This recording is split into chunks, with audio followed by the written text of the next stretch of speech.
Bonjour les amis, j'espère que vous allez bien. Je suis Lama Detchen Kunzang Trengde de la lignée du bonnet rouge, Nyingmapa, du bouddhisme tibétain, ou plus exactement du lamaïsme tibétain. Alors qu'est-ce que c'est le lamaïsme? D'abord c'est une tradition qui vient de l'Inde, qui vient du shivaïsme du Cachemire, au nord de l'Inde. Et lorsque Guru Rinpoche, le précieux maître Padmasambhava, celui qui est né du lotus, est arrivé au Tibet, eh bien, il a rencontré l'aristocratie tibétaine qui n'était pas encore dégénérée à l'époque parce qu'elle pratiquait massivement le Bön. Le Bön, c'est une tradition chamanique qui vient de Mésopotamie entre, on ne sait pas, 1700 à 3500 ans, certains disent 30 000 ans avant Jésus-Christ. En tout cas, c'est une tradition très ancienne et très enracinée dans l'Himalaya. Et lorsque Padmasambhava est arrivé au Tibet, eh bien, il a rencontré cette tradition Bön, il a rencontré un abbé, enfin plutôt les moines qui avaient été laissés par un abbé de l'Inde, indien, qui avait apporté les enseignements du Bouddha et personne n'accrochait. Et l'idée de Padmasambhava, c'est d'avoir fusionné le shivaïsme du Cachemire, le bouddhisme Bön et le bouddhisme de Sakyamuni en une seule tradition qui s'appelle le lamaïsme. Alors le lamaïsme, c'est une tradition qui n'est pas figée, c'est une tradition qui est en reformulation permanente. Pourquoi? Parce que c'est une tradition vivante. Lorsqu'une tradition meurt, elle se fige. Elle se fige dans des dogmes, elle se fige dans une morale, puis elle se fige dans une culture. Je vais faire un petit dessin pour mieux vous expliquer comment ça fonctionne. Et puis ensuite, on va faire le bilan de la modernité. Et je vais vous poser une question. Vous êtes content, oui ou non, de votre situation matérielle? Comment pouvez-vous l'améliorer? Et jusqu'à quel point désirez-vous l'améliorer? En réalité, dans le bouddhisme, on part du point de départ qui est le contentement.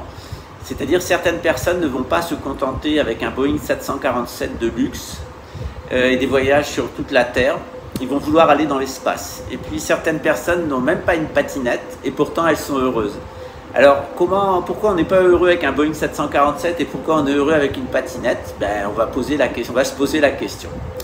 Et puis on va en arriver finalement à l'astrologie. C'est qu'est-ce qui fait que nous avons certaines conditions matérielles, certaines conditions psychologiques et une certaine connexion spirituelle avec notre environnement, oui ou non, et avec nous-mêmes, oui ou non.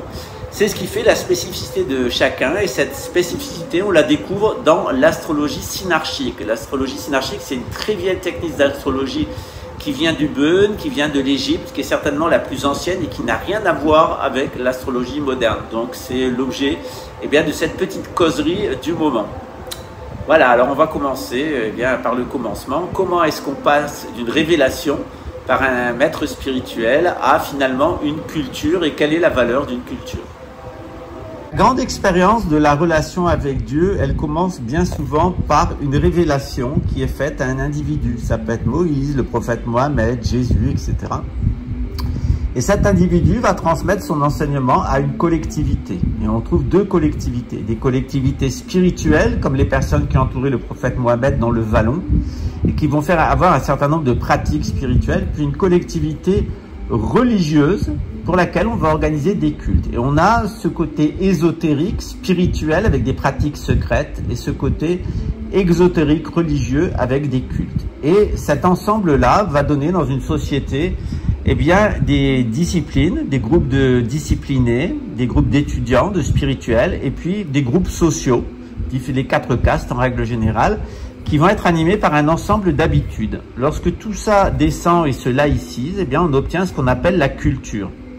Et lorsque cette culture, elle est dépassée, elle est supérée par une autre révélation, de la culture précédente, il va rester ce qu'on appelle la superstition, du latin quod superstat, ce qui survit. Au fur et à mesure des années, en pratiquant l'astrologie sidérale, l'astrologie tropicale, l'astrologie tibétaine, l'astrologie indienne, l'astrologie chinoise, j'étais satisfait d'aucun de ces systèmes.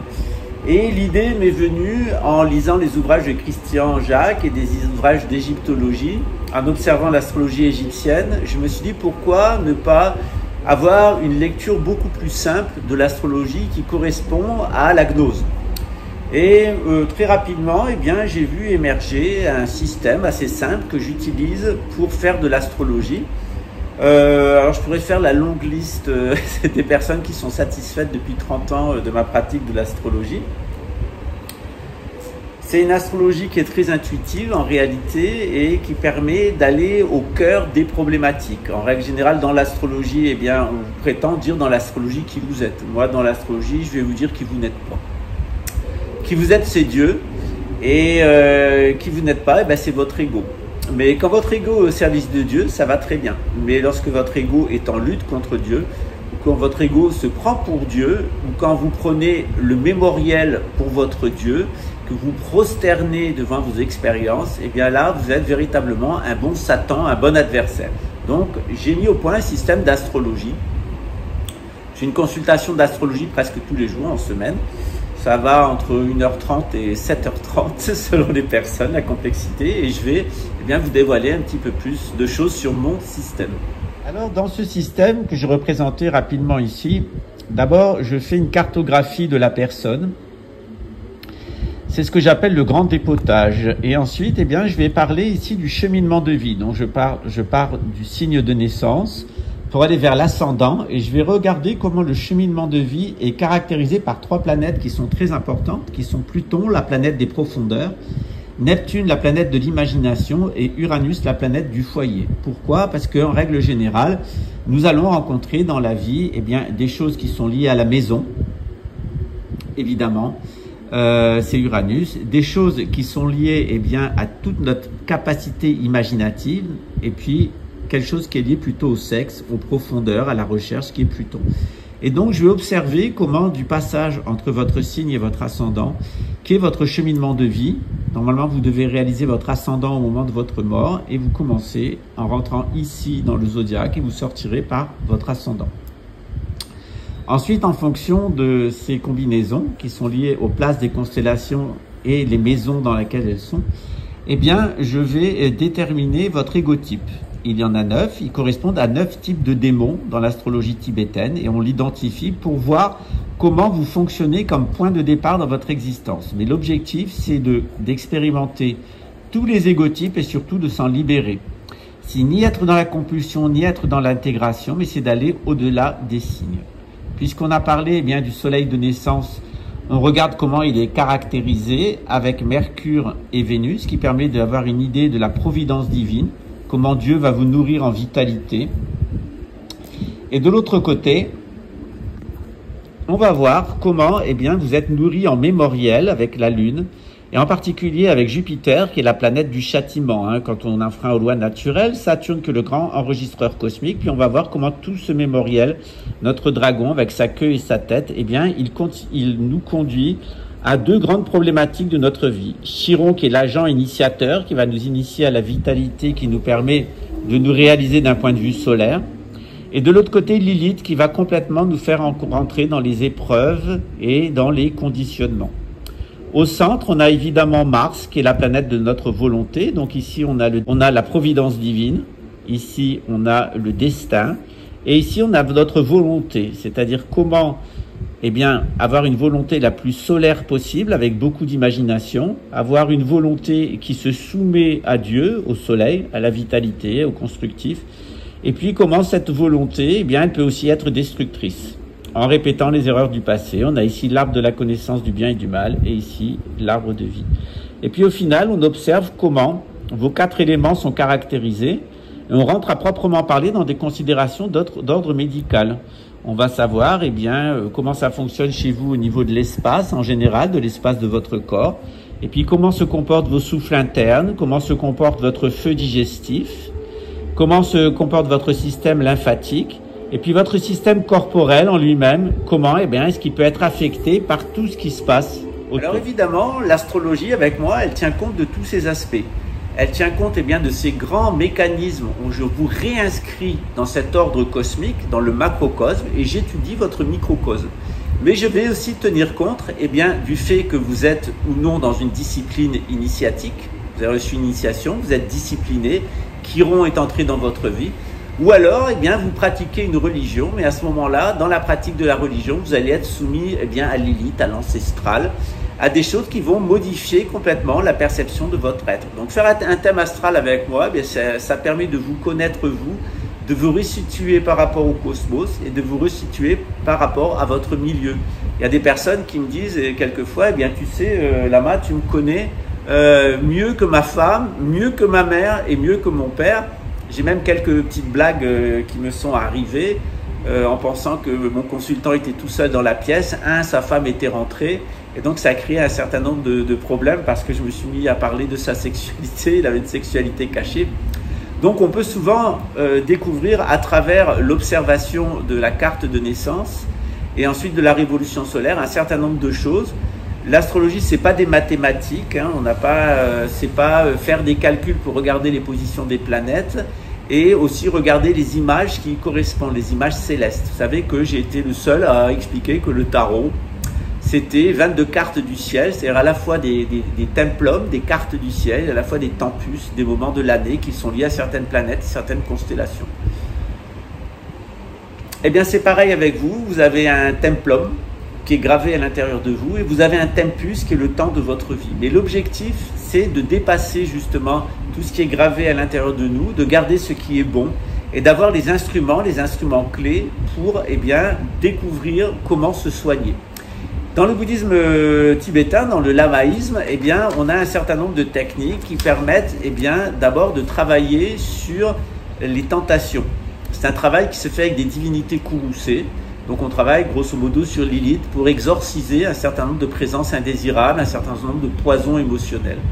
Et puis on a aussi des techniques qui visent à augmenter la vitalité. Et cette augmentation de la vitalité, on l'a à travers des initiations, par exemple celle au Srokhlom ou celle au Reiki, ou toutes les initiations qui vont travailler sur les tsa, c'est-à-dire en tibétain, c'est-à-dire les nadis, ces ensembles subtils à l'intérieur qu'on retrouve également dans l'acupuncture.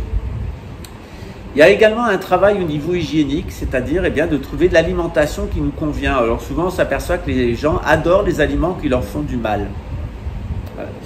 Le nombre de gens qui découvrent qu'ils sont intolérants au lactose et au gluten et qui après avoir supprimé la quantité de gluten et de lactose et s'en trouvent mieux est absolument stupéfiante, au propre comme au figuré. En vérité, quand vous prenez des aliments qui ne vous conviennent pas, c'est comme prendre de la drogue, vous allez être complètement drogué par ces aliments et ils vont finir par vous détruire. En étudiant aussi les positions planétaires, on comprend mieux les moments favorables ou les moments défavorables pour soi. Le travail sur l'ego aussi, il est très important, mais le travail avec le Naikan notamment, et les néagrammes, et les catégories de démons, mais le travail le plus important, c'est certainement le travail de détermination de la divinité Yidam, du mentor.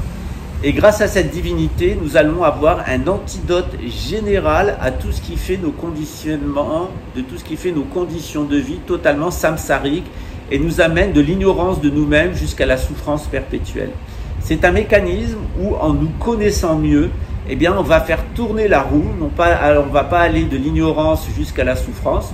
On va passer directement de la connaissance à la jouissance et on va faire tourner la roue du destin dans l'autre sens. C'est à ça que ça sert l'astrologie, c'est la première base.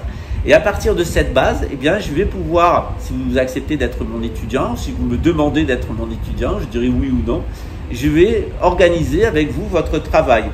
Souvent, c'est d'abord un travail où on va discuter un peu de tout, de vos souffles subtils, de vos mémoires. C'est vraiment un travail on apprend à se connaître et on le fait à travers l'astrologie. Après, souvent, on va rentrer immédiatement dans des considérations alimentaires. Alors là, je passe la main à Sébastien, qui est très compétent comme naturopathe dans le domaine de la médecine chinoise et du taoïsme. Et c'est un très bon naturopathe. Et de l'autre côté, pour la médecine ayurvédique, à Nicolas ou à Patricia, qui sont eux plus formés dans les disciplines de l'Inde. Il m'est arrivé il y a quelques années de pratiquer la médecine spagyrique. Je trouve très intéressante, c'est une médecine proprement occidentale.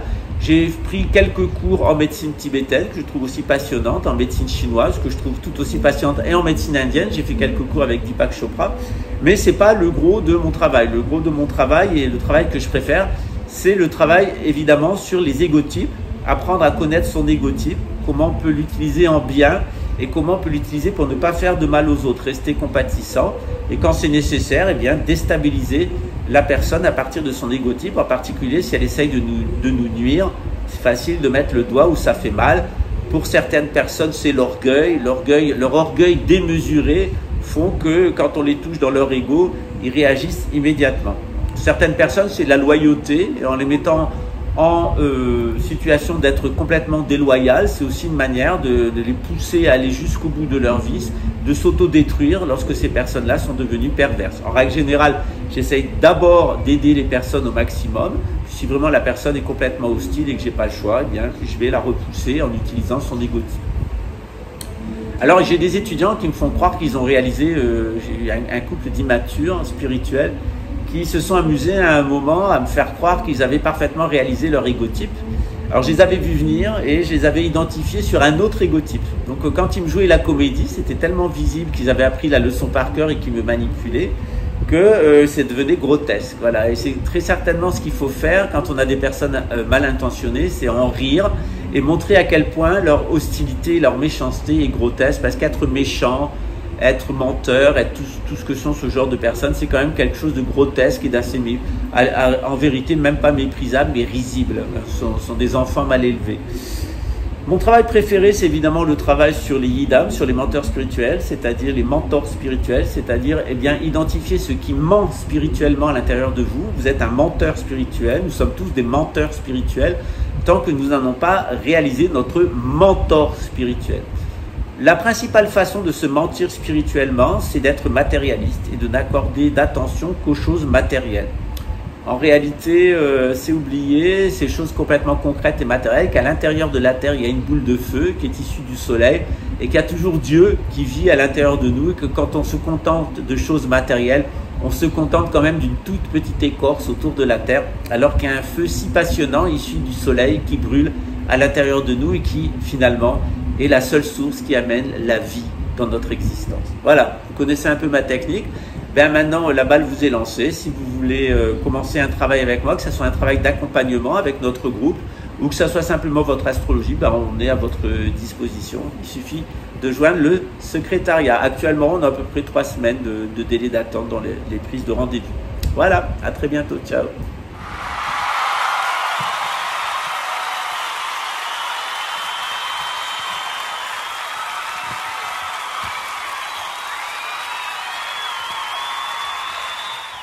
Alors au montage, je me suis aperçu que j'avais pas traité de la question comment améliorer ses conditions d'existence. La meilleure façon d'améliorer ses conditions d'existence, c'est de travailler sur sa conscience. C'est-à-dire que face à la même situation, eh bien, selon votre niveau de conscience, vous allez réagir différemment. Et je vais vous donner un exemple qui va vous permettre de comprendre. Eh bien, il y a 3 personnes qui marchent dans un tunnel. Le négatif dit « on va se faire tuer, on va jamais s'en sortir, on ne sait pas où on est, on va mourir, etc. » Et le deuxième qui est optimiste dit « mais non, regarde au bout là-bas, tout au bout, il y a une lumière, je suis sûr que c'est un tunnel, on s'en rappelle pas parce qu'on était trop bourrés, tu vas voir, on va sortir, il y a la lumière là-bas. » Et le troisième qui est réaliste, il dit dis donc les mecs, je crois que oui, tu as raison, on est moins bourrés, on est bien dans un tunnel, mais il y a un train qui nous fonce dessus. » Évidemment, le meilleur point de vue, eh bien, c'est celui du conducteur du train, parce que lui, il est en mesure, eh bien, d'arrêter le train. Et il y a même plus fort que le conducteur du train, il y a la mouche. Parce que si une mouche ne peut pas arrêter un train, eh bien, elle peut rendre le conducteur fou. Et quelquefois, eh bien, il y a des situations où on ne peut pas arrêter le train, même si on n'est pas pessimiste, même si on reste optimiste, même si on est réaliste, même si on n'est pas le conducteur du train, on a encore du pouvoir, c'est celui de rendre le conducteur fou. C'est pour ça que je suis ici exactement pour vous rendre fou. Et ça s'appelle la folle sagesse. À bientôt, ciao.